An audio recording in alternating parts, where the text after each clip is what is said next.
Meus irmãos, é sempre um privilégio estar pregando aqui na Igreja Presbiteriana, aqui da 706 Sul. E eu fico muito grato por ter sido convidado aqui para estar transmitindo a palavra do Senhor aos irmãos. E nesse momento de posse pastoral, domingo passado, foi a minha posse, lá na Igreja Presbiteriana do Auriniquato.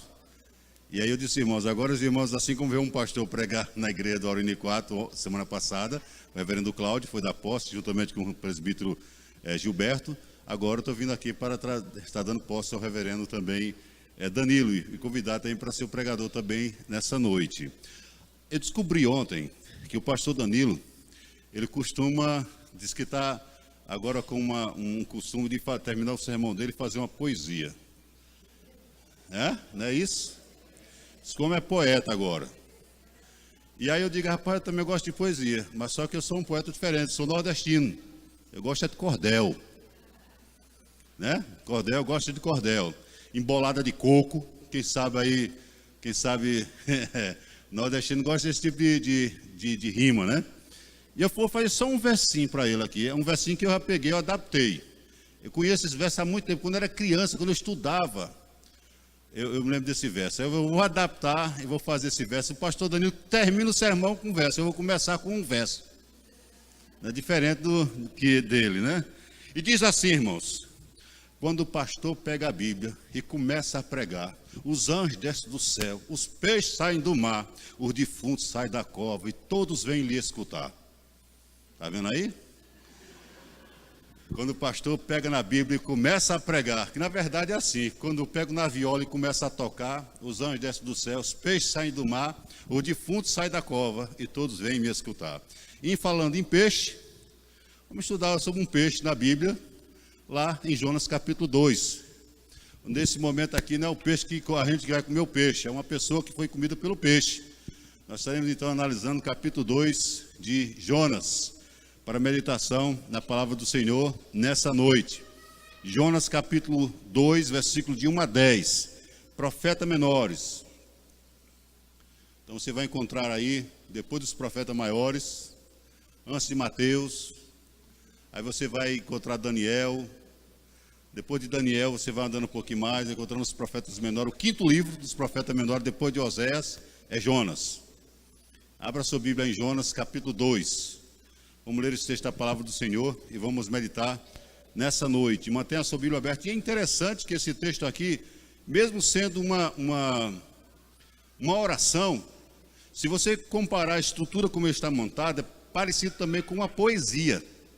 Uma poesia comparada com salmos, com livros poéticos, a estrutura que ele está colocado é como a estrutura que é colocada nos livros poéticos. Veja o que diz o texto aí. Eu vou ler para ter uma ideia geral, para os irmãos terem uma ideia geral, do versículo 17 do capítulo 1 até o capítulo 2, no versículo 10, onde diz assim: deparou o Senhor um grande peixe, para que ele tragasse a Jonas. E esteve Jonas 3 dias e 3 noites no ventre do peixe. Ora, Jonas do ventre do peixe orou ao Senhor seu Deus e disse: na minha angústia clamei ao Senhor, e ele me respondeu. Do ventre do abismo gritei, e tu me ouviste a voz. Pois me lançaste no profundo, no coração dos mares, e a corrente das águas me cercou. Todas as tuas ondas e as tuas vagas passaram por cima de mim. Então eu disse: lançado estou de diante dos teus olhos. Tornarei porventura a ver o teu santo templo? As águas me cercaram até a alma, o abismo me rodeou, e as águas se enrolaram na minha cabeça. Desci até os fundamentos dos montes, desci à terra, cujos ferrolhos se correram sobre mim para sempre. Contudo fizeste subir da sepultura a minha vida, ó Senhor meu Deus. Quando dentro de mim desfalecia a minha alma, eu me lembrei do Senhor, e subi a ti a minha oração no teu santo templo. Os que se entregam à idolatria vã, abandonam aquele que lhes é misericordioso. Mas com a voz do agradecimento, eu te oferecerei sacrifício, o que voltei, pagarei. Ao Senhor pertence a salvação. Falou, pois, o Senhor ao peixe, e este vomitou a Jonas na terra. Amém? Vou colocar somente aqui um cronômetro para poder não demorar muito com os irmãos na pregação. Interessante sobre essa questão de cronômetro, eu estava vendo uma fotografia, o desenho antigo do Charles Spurgeon. Não sei se alguns irmãos ouviram falar de Charles Spurgeon, já com certeza. Ele tinha uma ampulheta bem aqui do lado do púlpito dele. Ele ia pregar, virava a ampulheta, quando eu estou terminando, está acabando, a terrinha estava acabando, ele, opa, está acabando o sermão. Eu disse, rapaz, eu tenho que colocar agora um cronômetro aqui para ver se controlar. E aí depois eu fui dando uma olhada em alguns púlpitos por aí, eu vi alguns estão colocando um reloginho lá dentro. Antigamente, quando eu era no início do meu ministério, eu tinha aqueles reloginhos também, eu colocava lá no púlpito, escondidinho lá atrás para ficar vendo. Agora com o smartphone fica mais fácil. Irmãos, nós estamos tendo um problema muito sério nessa época. É o problema da forma como o humanismo tem atingido a todos os cantos da sociedade. E não somente a sociedade, mas como também a igreja. Você vê muita expressão Podemos, criaram até um partido político chamado Podemos. E você vê as expressões que estão tomando vulto aí fora, você pode, você consegue, você vai conseguir sim. Até Roberto Carlos criou uma música, esse cara sou eu. Porque, afinal de contas, o negócio é o homem, tem poder para fazer as coisas. Isso entrou na igreja e o homem como se o homem fosse o centro de tudo. E muitas pessoas procuram uma igreja que ele se sinta bem, que seja uma igreja agradável para ele. Esse culto não foi muito bom, não, foi um culto meia boca. Olha, meu irmão, vou dizer uma coisa para você. Se você procura uma igreja procurando um culto que te agrade, você está errado. Culto é para agradar a Deus, não é para agradar nem a mim e nem a ninguém. O culto é voltado para adoração exclusiva a Deus.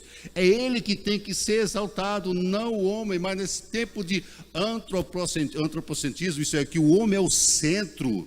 As pessoas querem somente agradar homens, querem fazer algo que o homem se sinta feliz, se sinta satisfeito. E é interessante também que nesse desejo de que o homem seja o centro, nós estamos vendo que muitas igrejas estão derrotadas pelo positivismo, como também pela a confissão positiva. E agora, e não só agora, mas há já mais de umas 2 décadas, as pessoas querem mandar em Deus. Deus, o senhor vai fazer isso, Deus não aceita mais ficar enfermo, não aceita passar alguma dificuldade, eu determino que aconteça isso, determina para Deus, e por causa disso que se entrou uma teologia no meio da igreja, e que agora Deus não é tão Deus assim, precisa da nossa ajuda, a ajuda do homem, para poder então fazer as coisas acontecerem. Meus irmãos, isso é uma heresia, mas é interessante que quando nós olhamos para o capítulo 2 de Jonas, é um tapa na cara desse tipo de pensamento. É um tapa na cara desse tipo de pensamento humanístico, desse tipo de pensamento em que o homem é o centro, que você pode mandar em Deus. Há uma desconstrução aqui em Jonas capítulo 2, em cima desse tipo de teologia, desse tipo de argumento, e que nós vamos ver aqui, irmãos, de uma perspectiva, esse texto do capítulo 2, de uma perspectiva diferente nessa noite.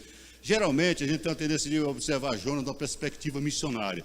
Eu fiz uma série de exposição no livro de Jonas, examinando cada capítulo de uma perspectiva missionária. Nessa noite eu quero propor para os irmãos a gente examinar esse texto aqui de uma perspectiva da salvação, ou da soteriologia, ou da cristologia, como que Deus faz para salvar o homem pecador, miserável pecador. Eu queria que você observasse agora esse texto desse pensamento da salvação. E o nosso tema proposto nessa noite, fundamentado aqui nessa palavra, no versículo 9, a última frase, que é como é que está escrito aí, vamos ler todos juntos? Ao Senhor. Não é assim que lê? Não é assim que lê não, irmão. Como é que está no final? Que pontuação é essa no final? Uma exclamação. O que é que serve uma exclamação no texto, numa frase? Vai dar vida. Não é isso? Minhas filhas dizem que eu sou apaixonado por exclamação. Porque eu disse que quando eu coloco 3 exclamações, porque eu estou falando alto. Quando você coloca 3 exclamações, eu gosto de exclamação. Que exclamação, quem entende um pouco da língua portuguesa sabe que dá vida. Então diz assim o texto: ao Senhor pertence a salvação. Ao Senhor pertence a salvação. Davi, o Jonas está dizendo, ao Senhor pertence a salvação. Aí, irmãos, é só dar para dar glória a Deus, louvar seja o nome do Senhor Jesus, porque ao Senhor pertence a salvação, e a salvação é gloriosa. E nessa noite, nós queremos meditar sobre esse assunto, a gloriosa salvação. Primeiro, por quê? Porque você observa a condição do homem pecador. Em primeiro lugar, a salvação se torna gloriosa por causa disso. Porque o homem está em estado de pecado e ele está no estado de inabilidade, da impossibilidade de se salvar, isso é, dele salvar a si mesmo. Mas pastor, onde é que está isso aqui? No Jonas. Jonas era um crente teimoso, mas Jonas dá uma lição aqui, sexta palavra de Deus, dá uma lição tão preciosa como o homem não pode se livrar de um problema que está além das suas forças. E o caso dele aqui, irmãos, é que Jonas é engolido por um peixe. Aí, pastor, esse peixe aí, não sei o que é que foi, não é baleia, não baleia, não sei o que mais lá, não, é um cachalote, não sei o que mais lá, aí fica inventando. Meu irmão, podia ter sido até um baiacu, aquele bichão que está pequenininho, para ter oxigênio, né, para poder Jonas respirar lá dentro. Podia ter sido. Aí não, mas pode ser, não é uma baleia, porque a baleia aí fica todo mundo colocando, discutindo a questão desse peixe. A baleia tem uma garganta pequena, e se ela for aleijada? Ora, se for uma baleia com uma gargantona grande, que Deus assim quis que fizesse, nós não vamos discutir que peixe era esse. O certo é que era um peixe, que era um bicho da água, e que era um bicho que estava no mar, e que engoliu Jonas. E Jonas está dentro desse peixe, e agora ele está numa situação séria.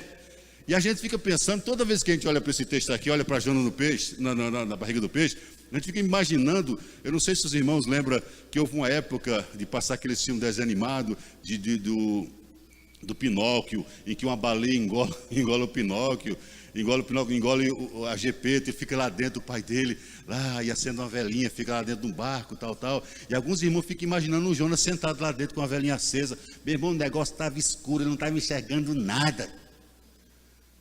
Estava escuro. Não via nada. A situação dele estava séria. Veja como a situação de Jonas. Então disse Deus, veja como ele começa a falar a situação da inabilidade dele. Eu não tenho condição de me livrar da situação em que eu estou aqui. Veja que ele diz aqui, então Jonas no ventre do peixe orou ao Senhor. E essa oração, irmão, com certeza não foi uma oração abrindo a boca e gritando, não. Era só gemendo, ou então só no pensamento, sem enxergar nada, no lugar que ele estava sendo preparado para virar o quê? Dejeto. Imagine os ácidos graxos em cima dele, começando o que o peixe, quem é da biologia que vai saber esse negócio aí, né?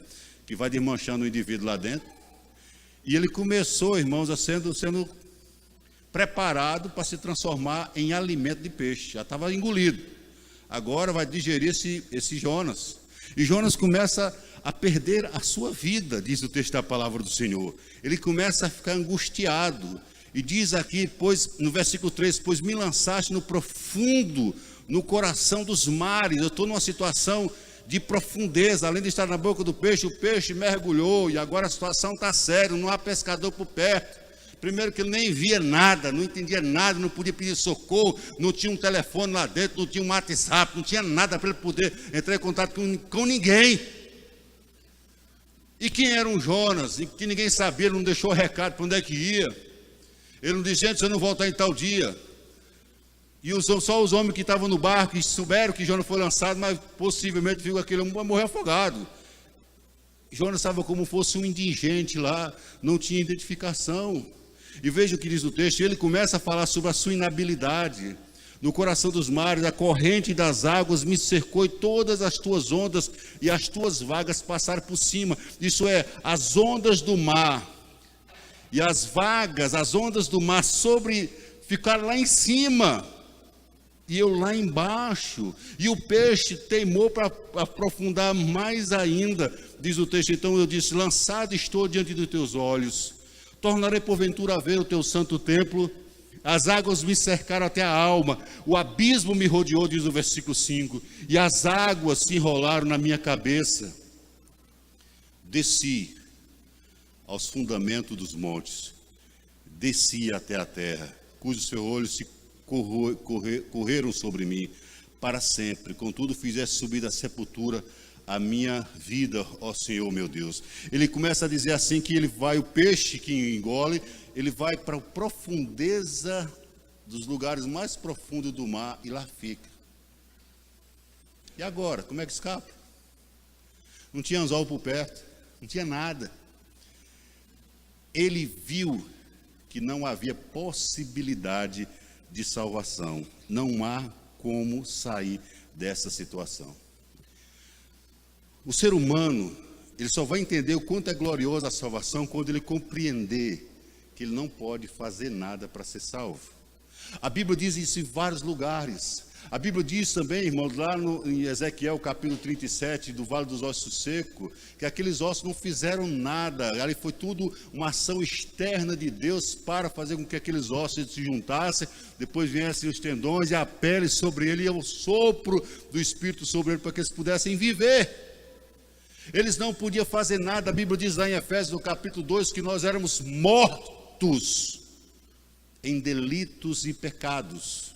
E Deus nos ressuscitou. Foi uma ação que não foi do homem, foi uma ação de Deus. Uma ação do Senhor. Então, primeiro ponto que nós aprendemos aqui nessa noite, a primeira lição de que mostra que a salvação é gloriosa, irmãos, é quando você vê em que estado você estava. Não pense que você estava no estado bom. Imagine também na situação de Lázaro. Lázaro, por mais que as irmãs gostassem dele e que Jesus queria vê-lo, o que é que as irmãs disseram? Já tem quantos dias lá? Faz quantos dias que está lá dentro? 4 dias já o quê? Cheira mal, fedendo. Era assim a situação de Lázaro. Lázaro não podia sair. Lázaro não tinha possibilidade nenhuma de sair daquela rocha. É assim a situação do ser humano. Nós como crentes hoje, precisamos reconhecer que a salvação é gloriosa, porque não havia em nós nenhuma condição de fazermos alguma coisa para ser salvo. Existe, irmãos, 2 palavras que é discutido hoje dentro da teologia e que é discutido há muito tempo, que é chamado monergismo e sinergismo. O que importa hoje é a palavra sinergismo. Todo mundo diz, nós temos que cooperar, nós temos que ter uma sinergia com a nossa equipe, a equipe tem que ter uma sinergia, a gente tem que trabalhar junto com as pessoas para fazer as coisas acontecerem. E a gente pensa, alguns têm procurado trazer essa palavra para dentro da teologia, para dentro da igreja, achando que a gente tem que fazer alguma coisa para ser salvo. Não tem condição. Assim como Jonas estava lá dentro do ventre do peixe, no lugar mais profundo, ele percebe então que não há mais jeito. E é interessante que até então, na rebeldia dele, na rebeldia de Jonas, ele estava só descendo, sai, vai para quer fugir de Deus, não quer obedecer a Deus, e de repente, quando ele está lá dentro do ventre, a oração é justamente um grito: meu Deus, agora a coisa ficou séria, agora eu vou morrer. Preste atenção no fato, quando Jonas diz aqui que ele vai morrer. Ele diz aqui, no versículo 7, quando dentro de mim desfalecia a minha alma. Isso é, estou morrendo. Não tem mais jeito. Meus irmãos, todos nós que somos servos de Deus, que fomos alcançados pela graça do Senhor, eu me lembro até hoje, quando a palavra do Senhor veio ao meu coração, quando Deus tocou na minha vida, eu disse: meu Deus, eu sou um miserável pecador, eu vou para o inferno. E você, quando olha para você, quando lembra do que quem você era e como Deus lhe resgatou, você só tem motivo de você reconhecer isso, que você não tinha condição de fazer nada a não ser a ação de Deus. É por isso que nós vamos aprender aqui na palavra do Senhor, a segunda lição que a gente vai perceber que a salvação é gloriosa, não somente porque a nossa situação era de inabilidade, como diz na linguagem também, é de depravação total. De depravação total, não havia nada em nós de bom que Deus olhasse para nós e achasse algo de bom. Nós não poderíamos fazer nada para se salvar. Por isso que é chamada depravação total ou inabilidade total, impossibilidade de você se salvar. Aí entra, irmãos, no segundo lugar, o resgate do pecador. É o chamado monergismo. É a ação de Deus em resgatar o homem. É Deus indo ao encontro do homem onde ele está e transformando-o. Qual era a situação de Jonas ali? Morte certa. Diz o texto da palavra do Senhor, quando dentro de mim desfalecia a minha alma, quando eu já estava morrendo, já acabando, Deus me resgata. Veja o texto como é glorioso, irmãos. Então me lembrei do Senhor e subi a minha oração no seu santo templo. E veja o que o texto diz a palavra, o que o texto diz aqui, irmãos. Que Deus nos levantou Jonas aonde? Da situação de morte, ele estava morto. Deus me ressuscitou. Veja o que o texto está dizendo aqui. No versículo 6 a 7, 6 a 8, diz assim: desci até os fundamentos dos montes, desci até a terra, cujos seus olhos se correram sobre mim para sempre. Contudo, fizeste subir da sepultura a minha vida. Ó Senhor meu Deus! Aí se fosse um pentecostal, quando ele parasse assim, ó meu Deus! Eu já não tinha, ia morrendo. Se o Senhor não me salva, não tinha jeito. Ninguém mais podia ouvir a minha voz. E Deus então vai e ouve a voz de Jonas. E Deus é que o resgata. Ele mostra isso, irmãos, que é uma ação externa. Fizeste subir da sepultura a minha alma. E sabe o que é que diz no versículo 8? O versículo 8 diz assim: os que se entregam à idolatria vã, abandonam aquele que lhes é misericordioso. O que Jonas está dizendo é que todos aqueles que confiam em si, e que confiam talvez em outro ser, a não ser no Deus vivo e verdadeiro, vai se frustrar. Que se entrega à idolatria, o ídolo não pode resgatar você. Porque no ídolo não existe o quê? Ele diz bem claramente, no ídolo não existe misericórdia. Essa ação de misericórdia é uma ação de Deus sobre a nossa vida. Existem 3 palavras que todo crente deve saber os conceitos delas. Primeiro é o sentimento, a palavra justiça. A segunda, misericórdia. E a terceira, graça. Justiça é você receber o que merece. O que é que nós merecíamos? O que é que Jonas merecia aqui pela desobediência? Morrer. Você vai virar cocô de peixe. Você vai morrer por causa da sua desobediência. É isso que Deus faz com o ser humano. Você me desobedeceu, você vai morrer. Ao pó você vai voltar. Mas Deus usou de quê? De misericórdia. O que é misericórdia? É deixar de dar para você o que você merece. Você merece morrer, mas você é misericordioso com você. E vou te resgatar. E vou dar agora a você uma nova vida.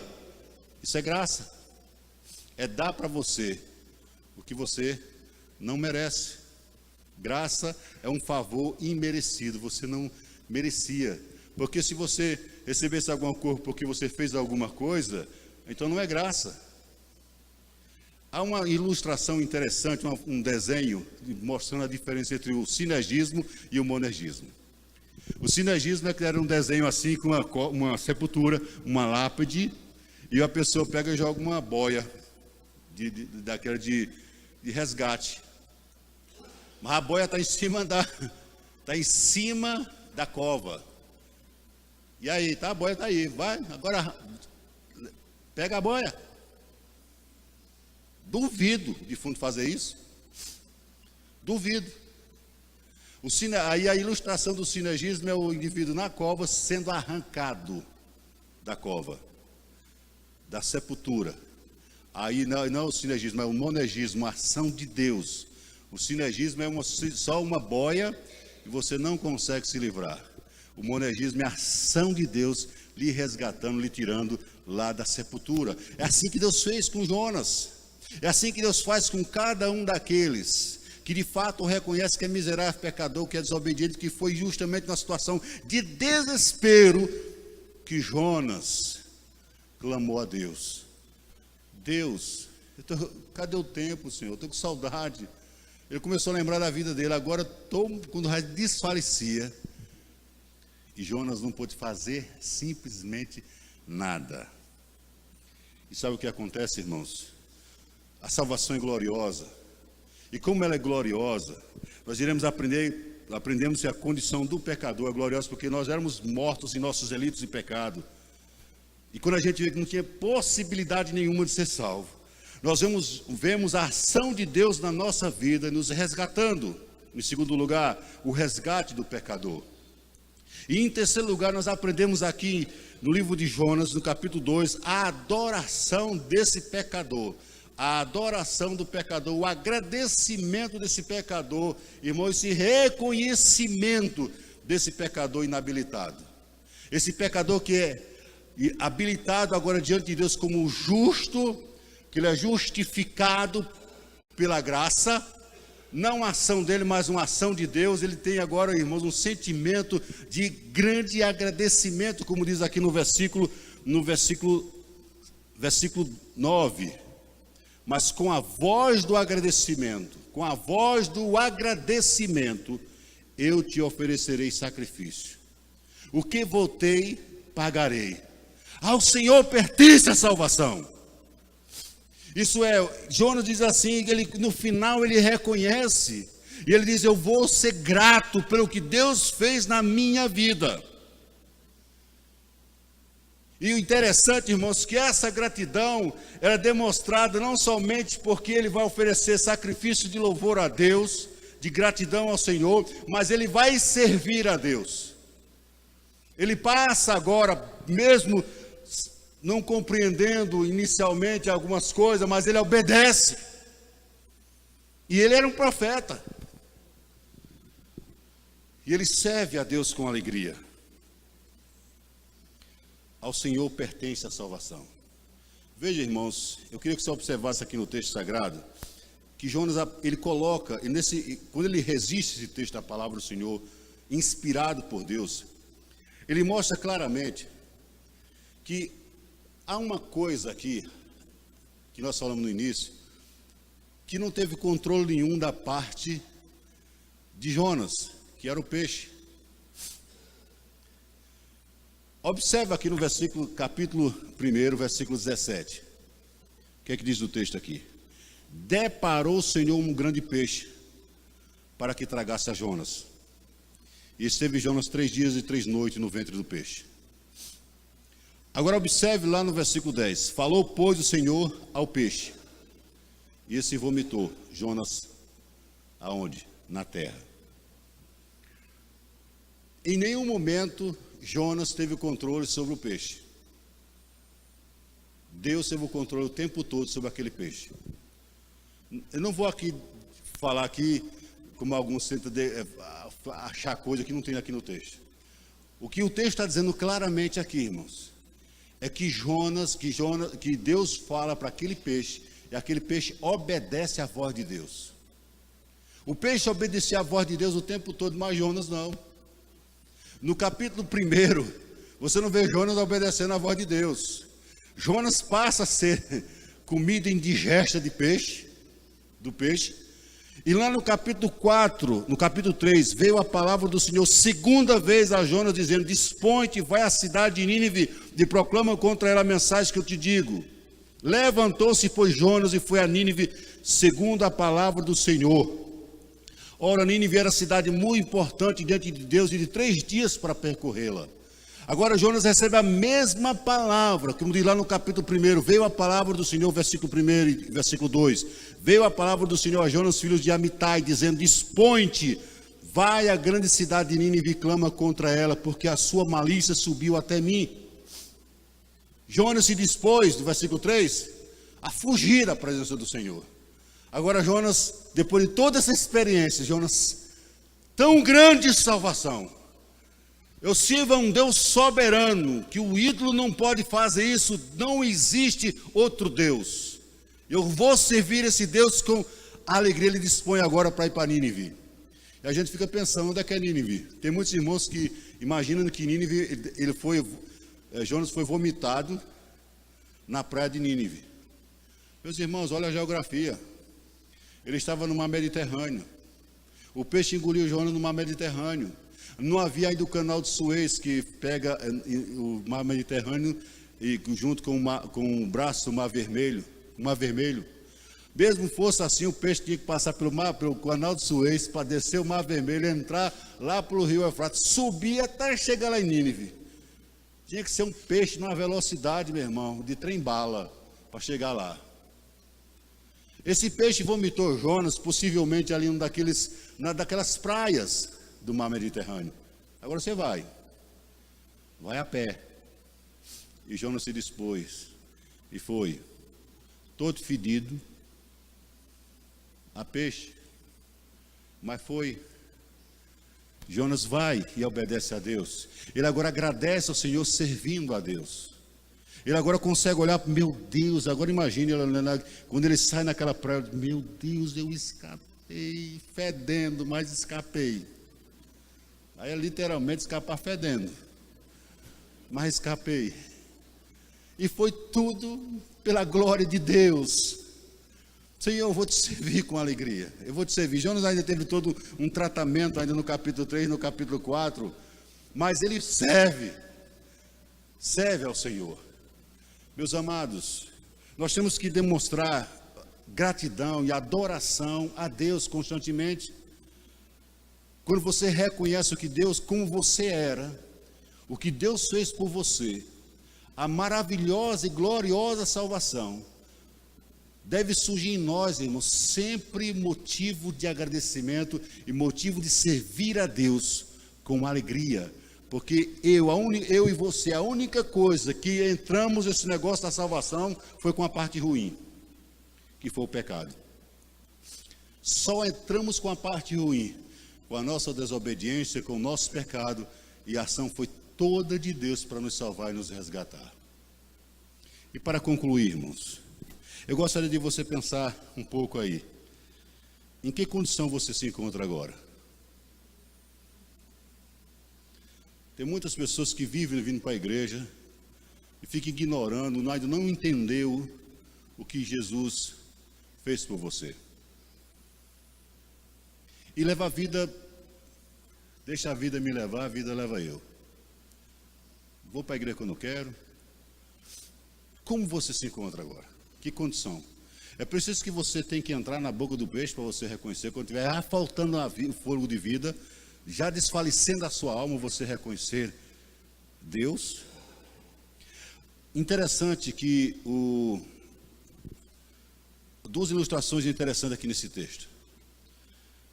É que o pastor, um dos comentaristas desse texto aqui, de Jonas, ele disse que, olhando aqui, parece que Jonas estava sendo castigado para ser jogado dentro do peixe. Mas não.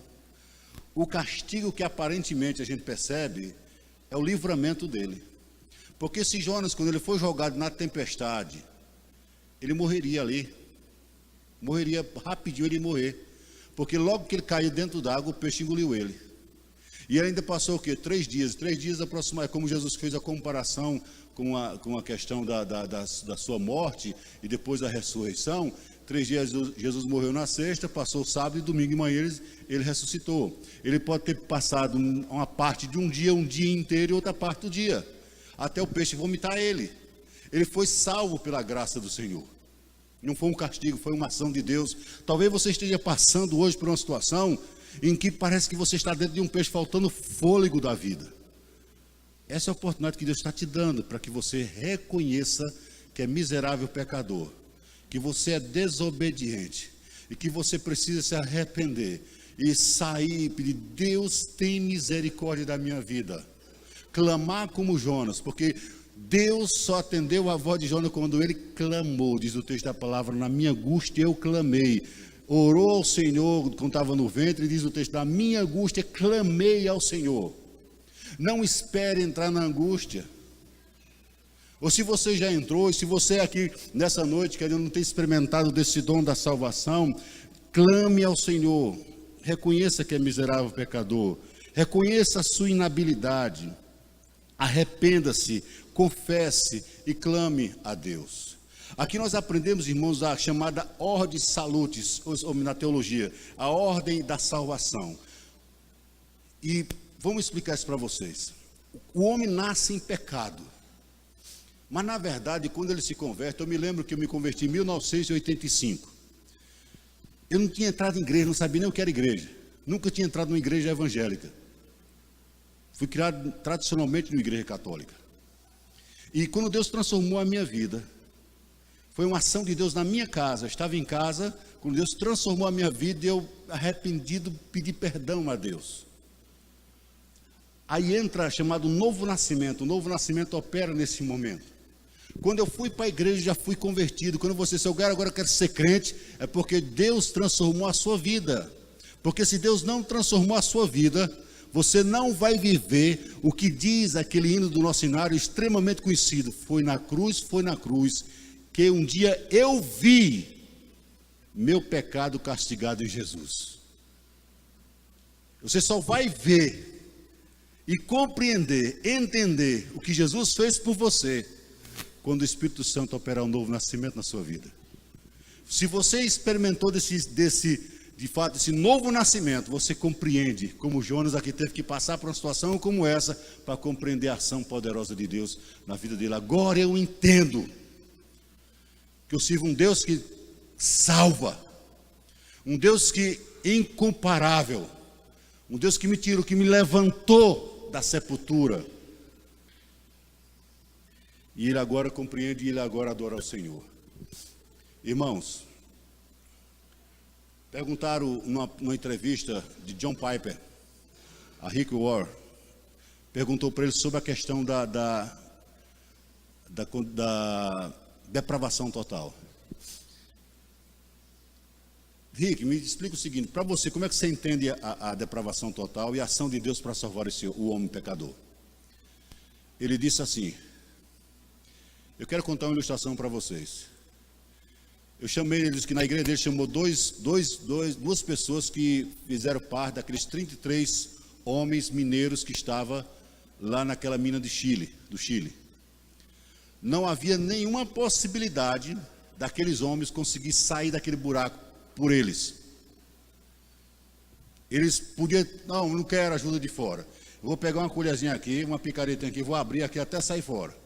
Eles iam morrer e não conseguiriam fazer isso. A única coisa que eles fizeram foi esperar que alguém viesse, perfurasse a rocha e chegasse até eles e os resgatasse. Nós não temos condição de ser resgatados, nós não temos condições de resgatar a si mesmo. Mas Deus vai até onde nós estivermos, na profundeza do nosso pecado, nosso comprometimento no pecado, seja em que tipo de pecado você vive, e Deus tem poder para resgatar a sua vida. Só Ele faz isso. Só Ele faz isso. E se o Espírito Santo tocou na sua vida nessa noite, arrependa-se dos seus pecados, da sua desobediência. Receba Jesus como Senhor da sua vida. E eu me lembro naquele dia, em maio de 1985, quando Deus tocou na minha vida. Eu me lembro até hoje, irmãos, o que Deus fez por mim. E naquele momento eu disse: Deus, eu me entrego ao Senhor. Eu vi o inferno, irmãos. Eu estava sentado numa rede. Eu vi como se tivesse um inferno. Deus, eu vou para o inferno da forma como eu estou vivendo. Deus já tinha operado em mim um novo nascimento. Quando Deus operou o novo nascimento, que eu compreendi o que Jesus fez por mim, Senhor, eu creio pela fé. E naquele dia eu quero te receber como meu único e suficiente Salvador. Eu sirvo a Jesus desde 1985. eu sirva a Ele com intensa alegria, agradecendo a Ele a cada dia por aquilo que Ele tem feito pela minha vida. Que você possa servir a Deus, que você possa trabalhar aqui na igreja, que você possa trabalhar na obra do Senhor, em qualquer lugar que você for, sirva a Deus, mas faça com um agradecimento ao Senhor, com gratidão por aquilo que Deus fez por você. Que Deus nos abençoe. Amém?